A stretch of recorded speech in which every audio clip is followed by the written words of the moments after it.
nose, tongue, and skin. Now let us see how the sensor organs work in our body. Eye, which perceive light. I am ear, which perceives different sounds.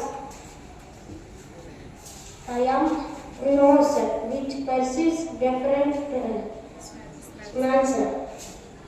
I am tongue, which perceives different taste. I am skin, which perceives different types of touches.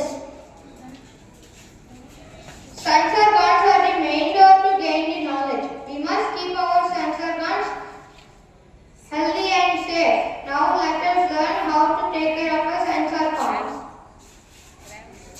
Eye. Do not rub the eyes.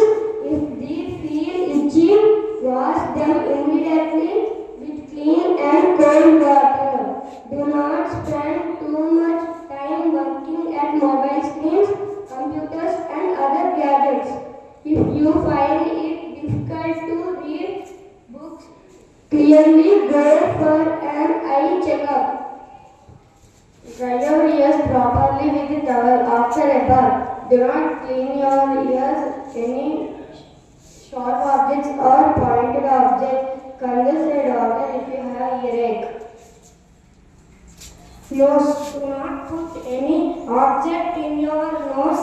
To clean it, gently blow it. If your nose is blocked because of a cold, inhale steam under the guidance of your parents or